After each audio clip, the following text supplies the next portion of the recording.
Tonight's reading is a Swedish folktale called The Werewolf. This folktale was obtained from the Swedish Fairy Book and was published in 1921. Now, this is not a scary story despite the fact that the title may make you think so. This is a Swedish tale about a young princess and her devious stepmother. So close your eyes now and begin to relax,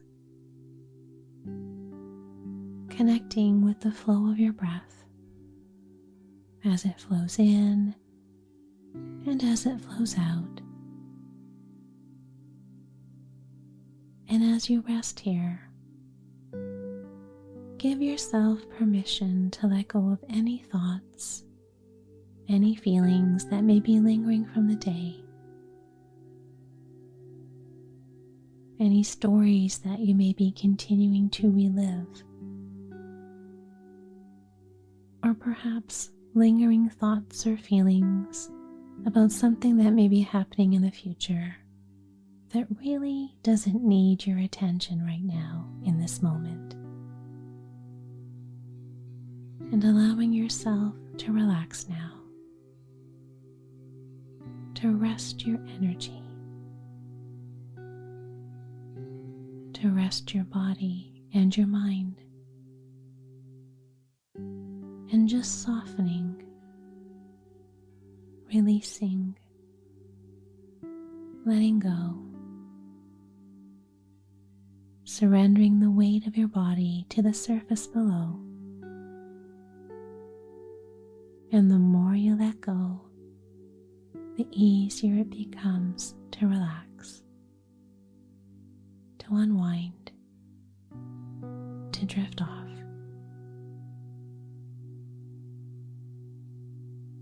And so, as always, my friend, settling comfortably under the covers,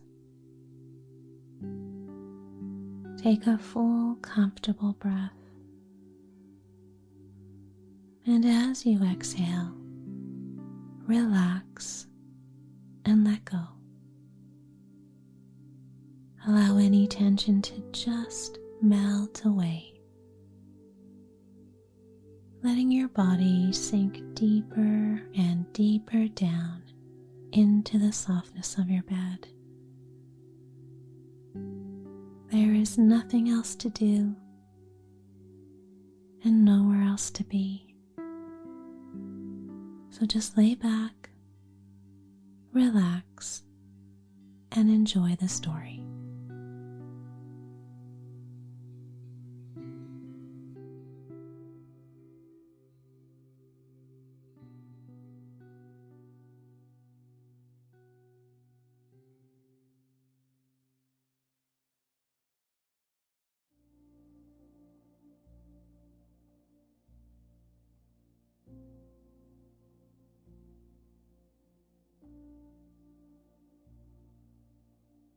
Once upon a time there was a king who reigned over a great kingdom. He had a queen and only a single daughter. In consequence, the little girl was the apple of her parents' eyes. They loved her above everything else in the world, and their dearest thought was the pleasure they would take in her when she was older. But the unexpected often happens. For before the king's daughter began to grow up, the queen, her mother, fell ill and died. It is not hard to imagine the grief that reigned, not alone in the royal castle, but throughout the land, for the queen had been beloved of all. The king grieved so that he would not marry again, and his one joy was the little princess. A long time passed, and with each succeeding day, the king's daughter grew taller and more beautiful, and her father granted her every wish. Now there were a number of women who had nothing to do but wait on the princess and carry out her commands. Among them was a woman who had formerly married and had 2 daughters. She had an engaging appearance, a smooth tongue, and a winning way of talking, and she was as soft and pliable as silk. But at heart, she was full of machinations and falseness. Now when the queen died, she at once began to plan how she might marry the king, so that her daughters might be kept like royal princesses.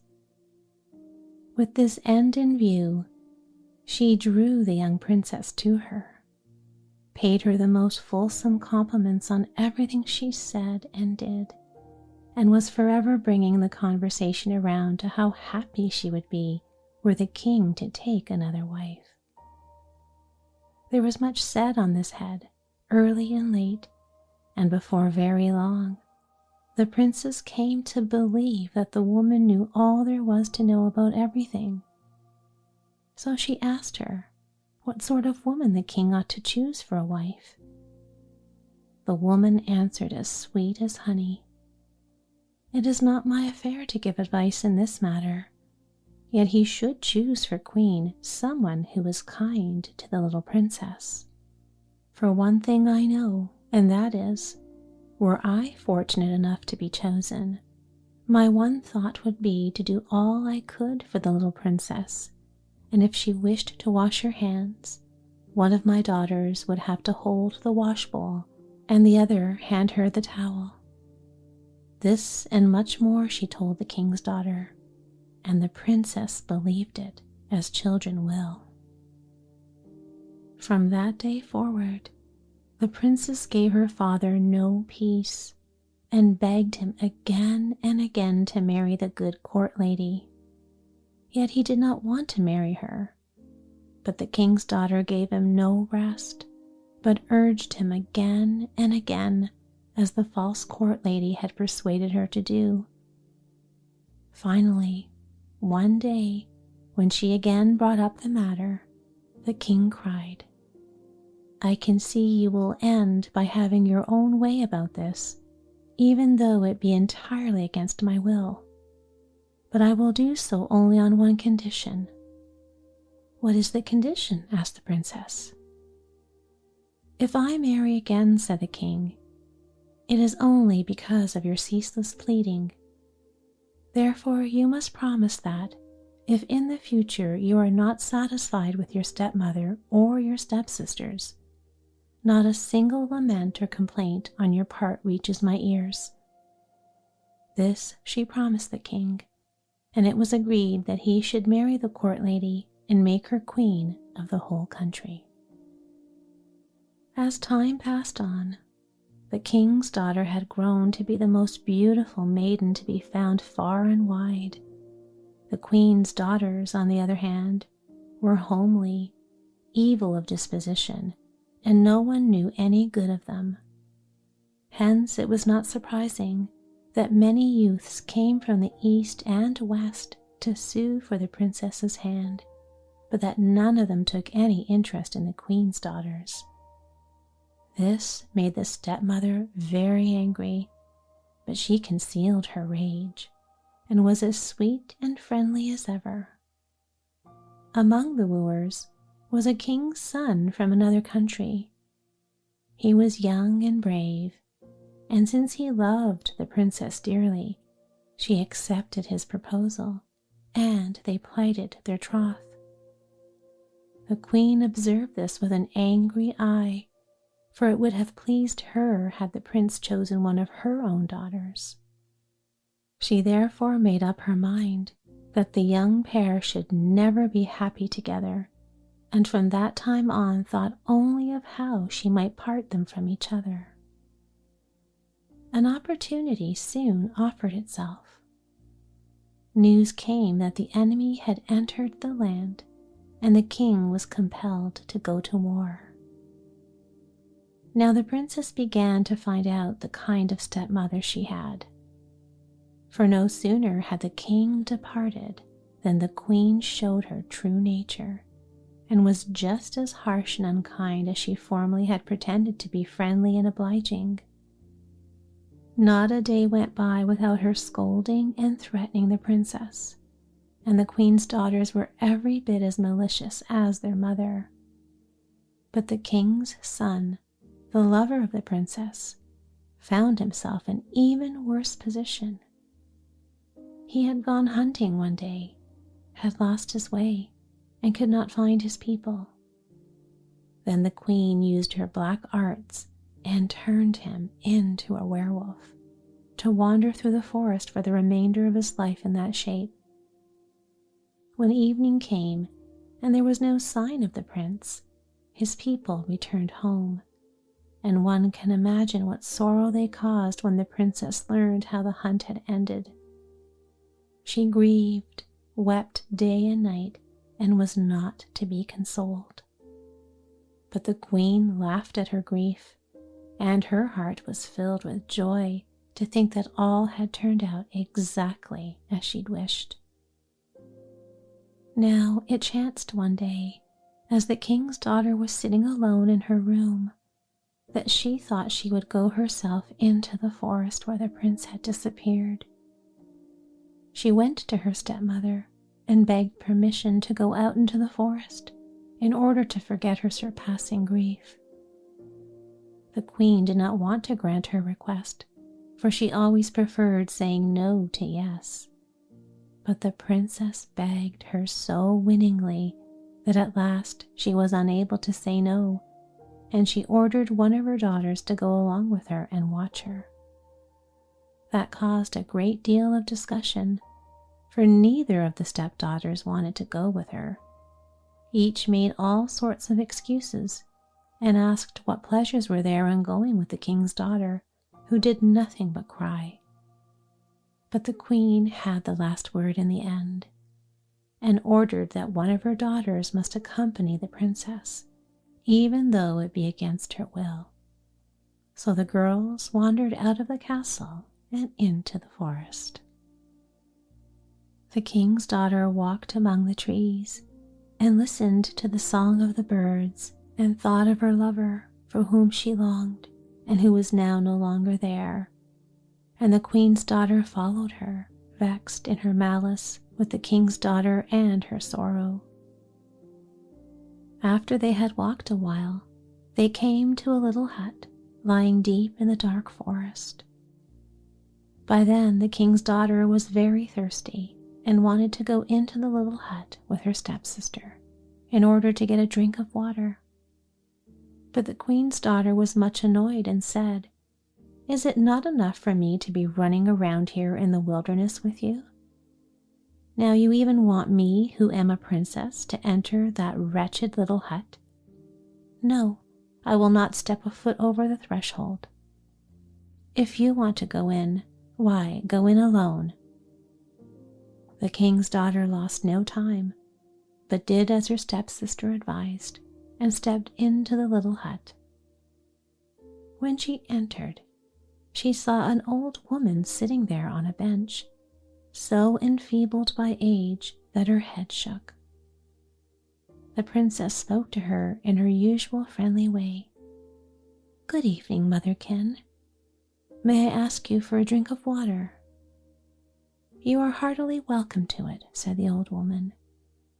"Who may you be that step beneath my lowly roof and greet me in so winning a way?" The king's daughter told her who she was, and that she had gone out to relieve her heart in order to forget her great grief. "And what may your great grief be?" asked the old woman. "No doubt it is my fate to grieve," said the princess, "and I can never be happy again. I have lost my only love, and God alone knows whether I shall ever see him again." And she also told her why it was, and the tears ran down her cheeks in streams, so that anyone would have felt sorry for her. When she had ended, the old woman said, "You did well in confiding your sorrow to me. I have lived long and may be able to give you a bit of good advice. When you leave here, you will see a lily growing from the ground. This lily is not like other lilies, however, but has many strange virtues. run quickly over to it and pick it. If you can do that, then you need not worry, for then one will appear who will tell you what to do." Then they parted, and the king's daughter thanked her and went her way, while the old woman sat on the bench and wagged her head. But the queen's daughter had been standing without the hut the entire time, vexing herself and grumbling because the king's daughter had taken so long. So when the latter stepped out, she had to listen to all sorts of abuse from her stepsister, as was to be expected. Yet she paid no attention to her, and thought only of how she might find the flower of which the old woman had spoken. They went through the forest, and suddenly she saw a beautiful white lily growing in their very path. She was much pleased, and ran up at once to pick it, but at that very moment it disappeared and reappeared somewhat further away. The king's daughter was now filled with eagerness, no longer listened to her stepsister's calls, and kept right on running. Yet each time when she stooped to pick the lily, it suddenly disappeared and reappeared somewhat further away. Thus it went for some time, and the princess was drawn further and further into the deep forest. But the lily continued to stand and disappear and move further away, and each time the flower seemed larger and more beautiful than before. At length, the princess came to a high hill, and as she looked toward its summit, there stood the lily high on the naked rock, glittering as white and radiant as the brightest star. The king's daughter now began to climb the hill, and in her eagerness she paid no attention to stones nor steepness. And when at last she reached the summit of the hill, lo and behold, the lily no longer evaded her grasp, but remained where it was, and the princess stooped and picked it and hid it in her bosom, and so heartfelt was her happiness that she forgot her stepsisters and everything else in the world. For a long time she did not tire of looking at the beautiful flower. Then she suddenly began to wonder what her stepmother would say when she came home after having remained out so long, and she looked around in order to find the way back to the castle. But as she looked around, behold, the sun had set, and no more than a little strip of daylight rested on the summit of the hill. Below her lay the forest, so dark and shadowed that she had no faith in her ability to find the homeward path. And now she grew very sad, for she could think of nothing better to do than to spend the night on the hilltop. She seated herself on the rock, put her hand to her cheek, cried, and thought of her unkind stepmother and stepsisters, and of all the harsh words she would have to endure when she returned. And she thought of her father, the king, who was away at war, and of the love of her heart, whom she would never see again. And she grieved so bitterly that she did not even know she wept. Night came and darkness, and the stars rose, and still the princess sat in the same spot and wept. And while she sat there, lost in her thoughts, she heard a voice say, "Good evening, lovely maiden. Why do you sit here so sad and lonely?" She stood up hastily and felt much embarrassed, which was not surprising. When she looked around, there was nothing to be seen but a tiny old man who nodded to her and seemed to be very humble. She answered, "Yes, it is no doubt my fate to grieve and never be happy again. I have lost my dearest love, and now I have lost my way in the forest, and am afraid of being devoured by wild beasts." "As to that," said the old man, you need have no fear. If you will do exactly as I say, I will help you." This made the princess happy, for she felt that all the rest of the world had abandoned her. Then the old man drew off flint and steel and said, "Lovely maiden, you must first build a fire." She did as he told her, gathered moss, brush, and dry sticks, struck sparks, and lit such a fire on the hilltop that the flame blazed up to the skies. That done, the old man said, "Go on a bit, and you will find a kettle of tar, and bring the kettle to me." This the king's daughter did.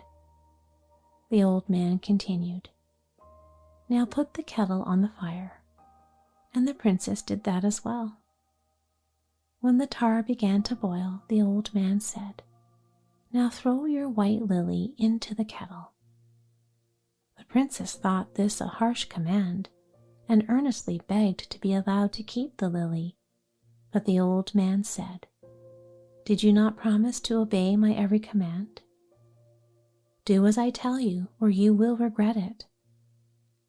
The king's daughter turned away her eyes and threw the lily into the boiling tar, but it was altogether against her will, so fond had she grown of the beautiful flower. The moment she did so, a hollow roar, like that of some wild beast, sounded from the forest. It came nearer and turned into such a terrible howling that all the surrounding hills re-echoed it. Finally, there was a cracking and breaking among the trees, the bushes were thrust aside, and the princess saw a great gray wolf come running out of the forest and straight up the hill.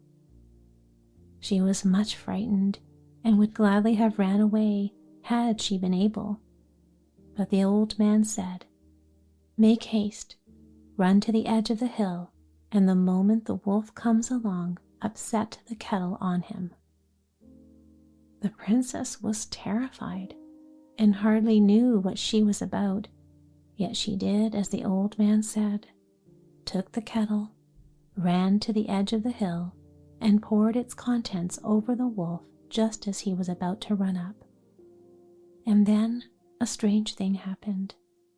No sooner had she done so than the wolf was transformed, cast off his thick gray pelt, and in place of the horrible wild beast, there stood a handsome young man looking up to the hill. And when the king's daughter collected herself and looked at him, she saw that it was really and truly her lover who had been turned into a werewolf. It is easy to imagine how the princess felt.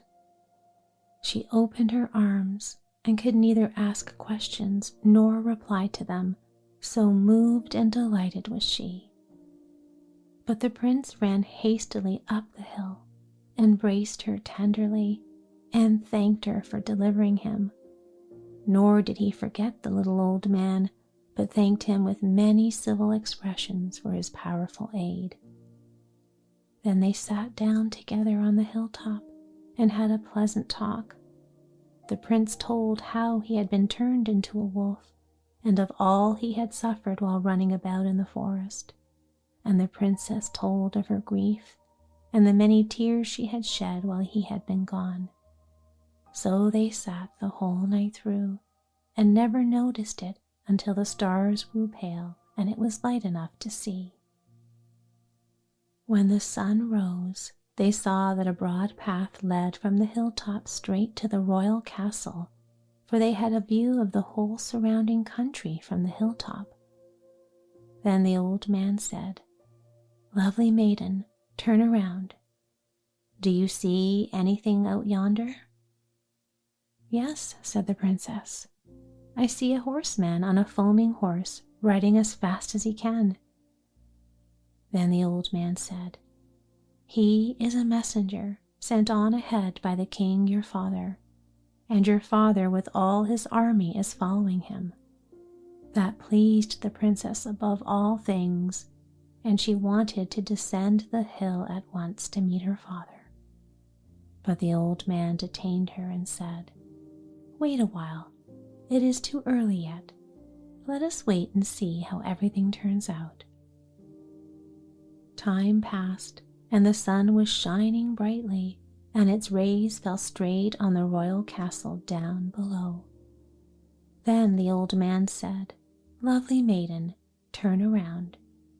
Do you see anything down below?" "Yes," replied the princess.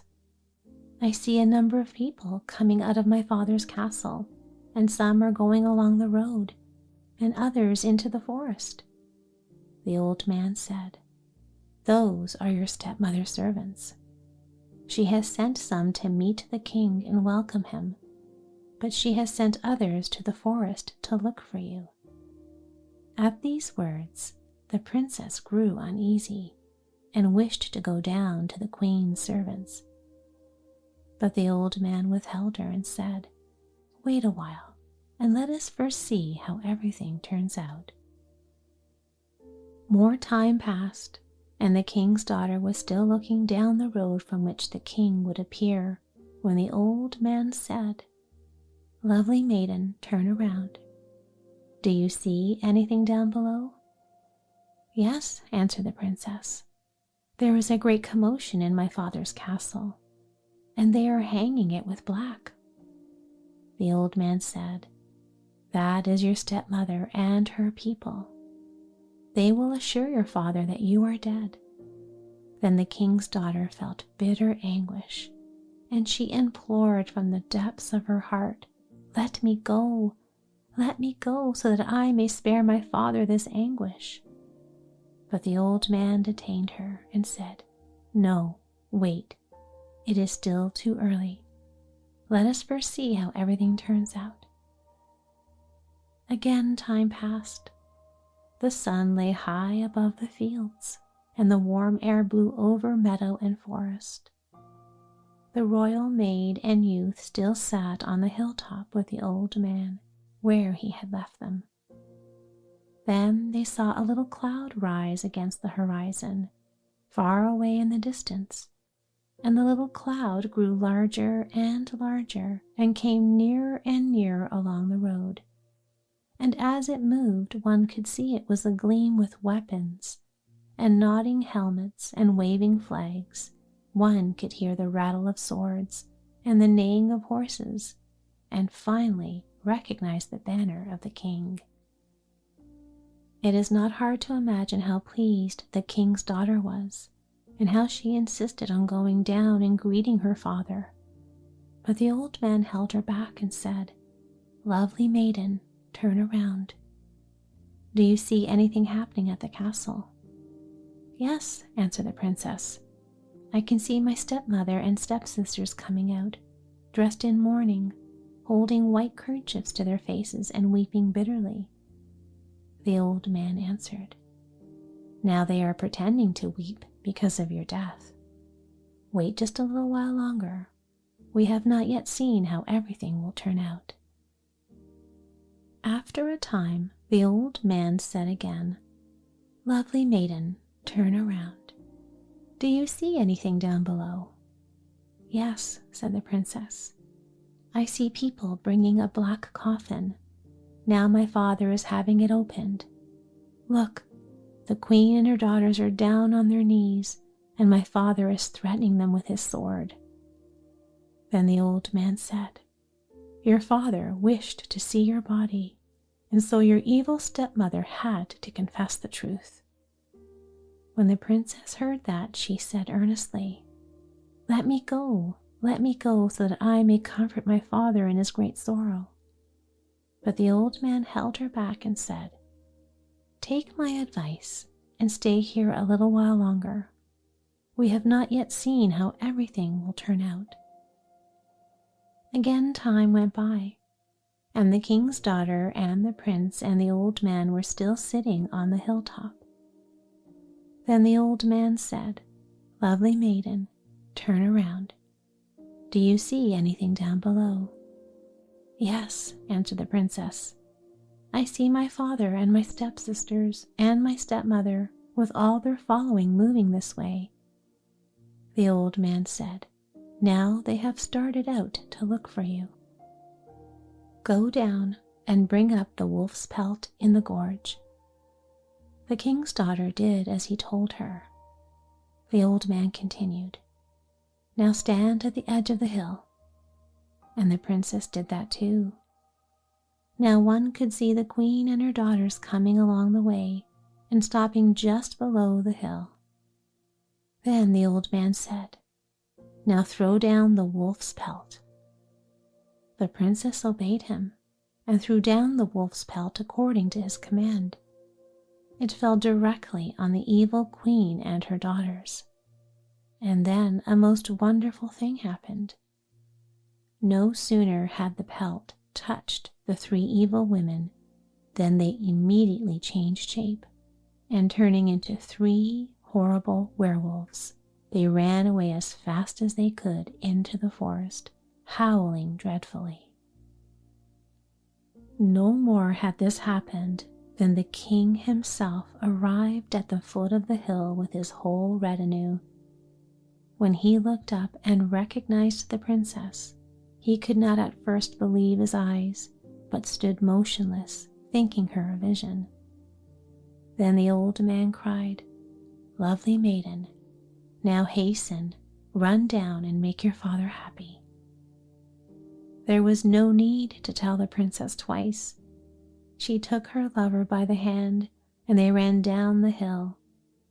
When they came to the king, the princess ran on ahead, fell on her father's neck, and wept with joy. And the young prince wept as well, and the king himself wept, and their meeting was a pleasant sight for everyone. There was great joy and many embraces, and the princess told of her evil stepmother and stepsisters, and of her lover, and all that she had suffered, and of the old man who had helped them in such a wonderful way. But when the king turned around to thank the old man, he had completely vanished, and from that day on, no one could say who he had been or what had become of him. The king and his whole retinue now returned to the castle, where the king had a splendid banquet prepared, to which he invited all the able and distinguished people throughout the kingdom, and bestowed his daughter on the young prince, and the wedding was celebrated with gladness and music and amusements of every kind for many days. I was there too, and when I rode through the forest, I met a wolf with 2 young wolves, and they showed me their teeth and seemed very angry, and I was told they were none other than the evil stepmother and her 2 daughters. I hope you enjoyed this story tonight, my friend, and I wish you the most peaceful, restful slumber now. Sweet dreams. Sleep well.